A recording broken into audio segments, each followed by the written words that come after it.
Ku ino si ya rurema hari byinshi bitangaje, gusa byinshi muri byo biherereye mu ishyamba rinini ku isi ari ryo Amazon. Amazon ni ishyamba rinini ku isi ririmo byinshi bitangaje ndetse binateye ubwoba. Harimo ibiti bigenda, amazi ashyushye, ibikeri bibonerana n'ibindi byinshi. Mu kiganiro cy'uno munsi tugiye kurebera hamwe bino bintu bitangaje muri iri shyamba rinini ku isi. Nimba uri mushya hano kanda subscribe, uhawe ikaze. Nuramuka ugize ibyago ukajugunywa mu iri shyamba rya Amazon, ntuzire gushakisha inzira yagusohora ngo uvemo, kuko ubunini bwaryo bukubye inshuro 17 igihugu cy'Ubwongereza uteranyijeho ibirwa bya Ireland. Amazon ni ishyamba riherereye muri Amerika y'Amajyepfo, rikaba rikora ku bihugu 9 bya Amerika y'Amajyepfo ari byo Brazil, Peru, Colombia, Ecuador, Bolivia, Venezuela, Guyana, Suriname na French Guiana. Ariko igice kinini cy'iri shyamba giherereye muri Brazil, dore ko 60% by'iri shyamba biri muri Brazil.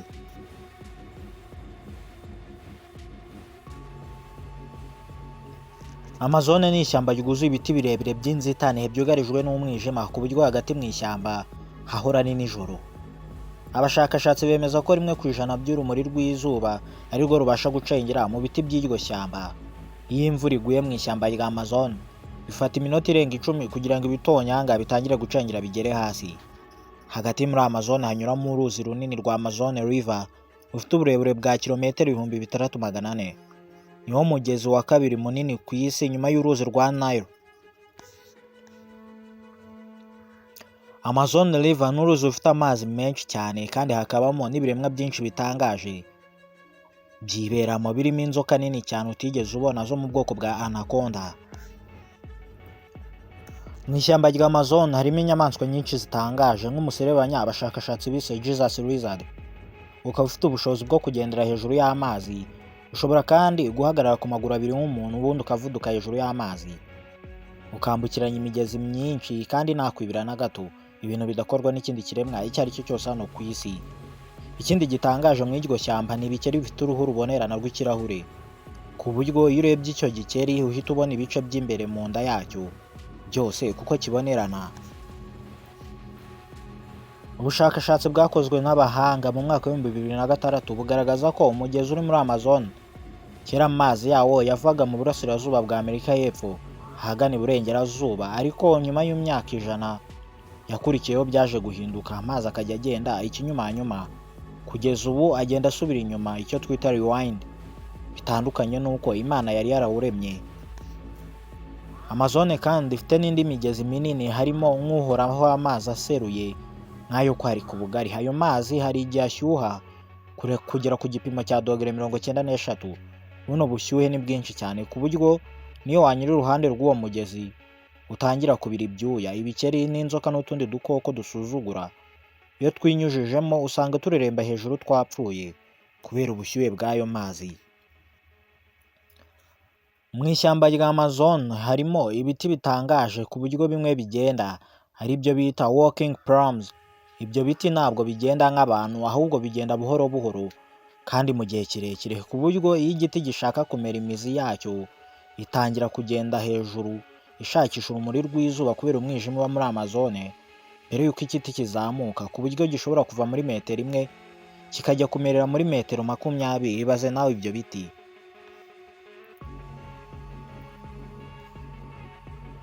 Reka tugaruke ku inzoka nini yitwa anaconda ibarizwa muri rino shyamba rya Amazon.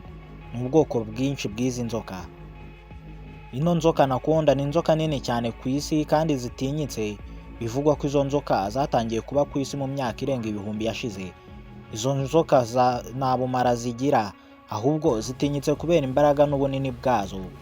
Inzoka za anaconda ziri mu bwoko bwinshi kandi ziteye ubwoba, ariko izwi cyane ni inzoka z'icyatsi kibisi. Anaconda niyo nzoka ipima ibiro byinshi ku isi, kuko iyo ikuze cyane igomba gupima ibiro 250, ikagira n'uburebure bwa metero 10. Ibaze nawe iyo nyamaswa muramutse mukubitanye. Nugira ibyago ugahura nayo, byaba byiza wirukanye ku butaka, kuko igenda buhoro ku butaka, ariko wibeshye ukajya mu mazi bizaba bikurangiranye burundu. Umuvuduko wayo mu mazi ino anaconda ni nk'umwambi urashwe kure. Ibaze nawe uwo muvuduko. Ino nzoka anaconda yikundira kurya ingurube z'ishyamba, n'utundi tunyamaswa, ariko bikaba gake cyane ko iyo nzoka irya umuntu, dore ko nta hantu henshi bahurira. Iyo iriye ikintu igahaga, imara ukwezi kose nta kindi kintu irashyira mu nda, kuko ifite uburyo ibika mu nda ibyo kurya. Inzoka ya anaconda ibona neza iyo ari mu mwijima ukabije, kandi izi kwihisha cyane ku buryo ushobora kwigira nk'ibuye cyangwa umugina ukagenda ukayicaho utabizi.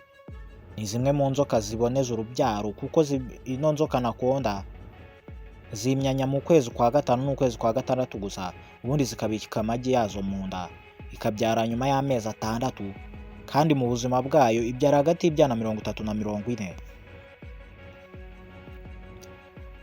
Gusa muri Amazon harimo n'ibindi byinshi bitangaje nk'intozi zitangaje. Mu ishyamba rya Amazon rifite intozi zitangaje ku buryo iyo uriwe n'urutozi ugira ububabare bungana n'ubw'umuntu warashwe isasu mu kaguru, kandi izo ntozi zifite ubumara butangaje butuma ubyimba umubiri wose. Si ibyo gusa kandi muri Amazon harimo n'amasamaki akarishye. Harimo kandi isamaki bita electric eel. Ni isamaki nini ishobora gupima ibiro 21, ariko igitangaje iyi samake iba ifitemo amashanyarazi mu ruhu rwayo. Iyo ukoze ku gice cy'umurizo cyayo ukubitwa n'ikibatsi cy'umuriro udasanzwe w'amashanyarazi, kuko uba ufite volt hagati ya 300 na 650. Bamwe muri mwe inzu zanyu zakwatswa n'ino volt. Icyakora izo samaki ntabwo zihohoterana, nta nubwo zishotorana, ariko iyo ingona igerageje kuyirya cyangwa kuyifataho ihura n'ikibatsi cy'amashanyarazi igataha yimyiza imoso. Si ibinyabuzima gusa kandi muri Amazon harimo n'ibyatsi bitangaje. Muri Amazon habamo ubwatsi bwitwa Victoria Amazonica. Mu bwatsi bunini bumeze nk'urufunzo, akenshi usanga bureremba hejuru y'amazi muri ino migezi ya Amazon. Ibyo byatsi kandi bishobora gukoreshwa nk'ubwato, ku buryo niyo wakwicara hejuru yabyo ukomeza kureremba nta kibazo.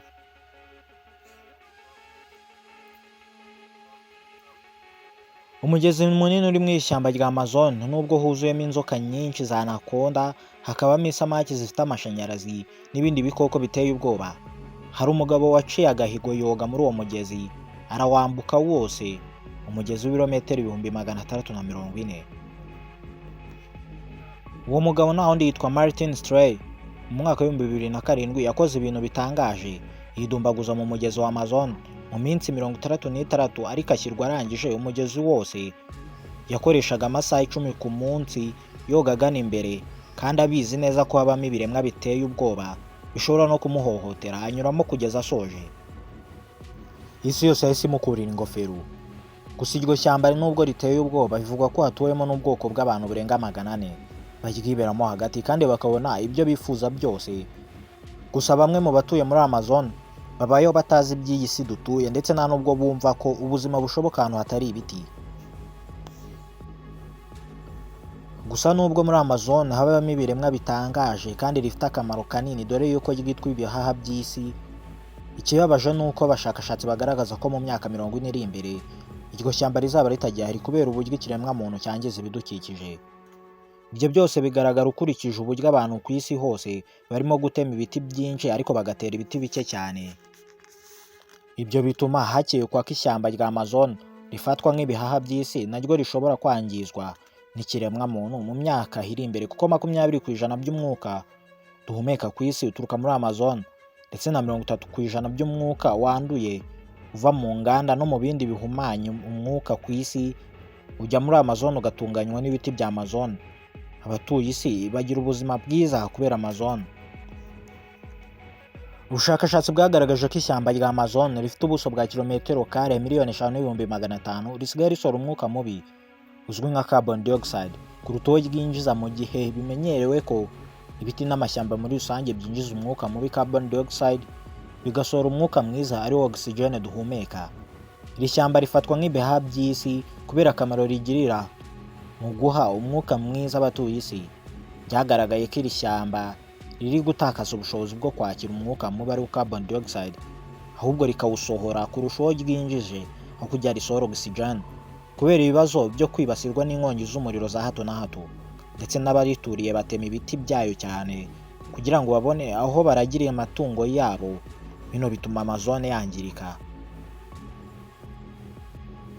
Ubushakashatsi bwanyuze mu kinyamakuru mpuzamahanga cyandika kuri siyansi cyitwa Nature bwagaragaje ko kuva mu 1960 ibyatsi n'ibiti bitwara 1/4 cy'imyuka iva mu nganda no mu binyabiziga, ndetse iri shyamba rya Amazon rikaba rimwe mu byagiraga uruhare runini mu gukurura umwuka mubi woherezwa mu kirere. None byagaragaye ko uwo mwuka rwoherezaga mu kirere usigaye uruta ryakira.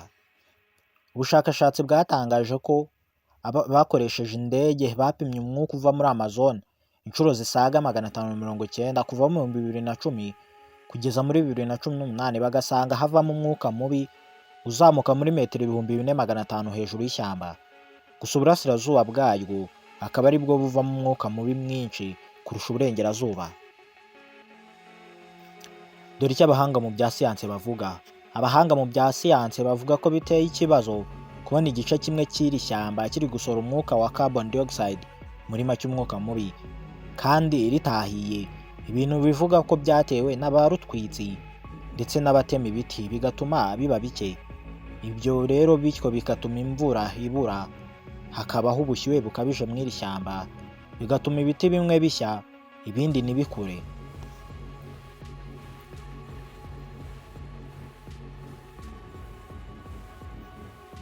Luciana Gatt ukora mu kigo cy'ubushakashatsi mu by'ubumenyi bw'ikirere muri Brazil wanayoboye itsinda ryakoze ubushakashatsi, bavuga yuko iyo ishyamba rihiye risohora umwuka mubi ukubye inshuro 3 iyo ryinjije.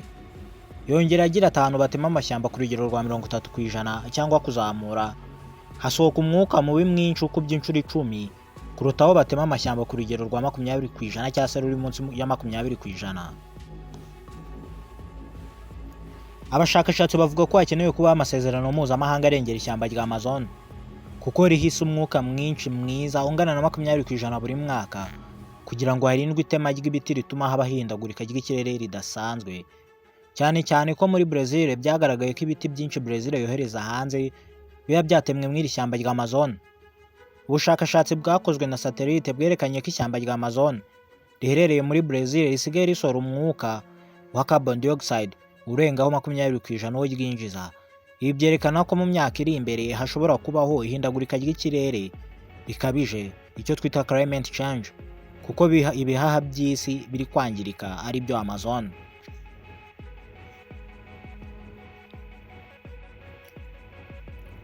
Amazon ni ishyamba rinini cyane rifite ubuso buruta bwa Repubulika Iharanira Demokarasi ya Kongo inshuro 2. Riherereye muri Amerika y'Amajyepfo, rikaba rikora ku bihugu 9, ariko igice kinini cyaryo kingana na 64% giherereye muri Brazil. Iri ni ishyamba riri muri urusobe rwinshi rw'ibinyabuzima bitandukanye birimo ibiti bitangaje, inyamaswa zidasanzwe ndetse n'imigezi igenda inyuranyuranamo, imwe n'imwe igenda ikinyumanyuma. Noneho umusozo w'ikiganiro nabateguriye kuri Amazon, kino cyari igice cya mbere.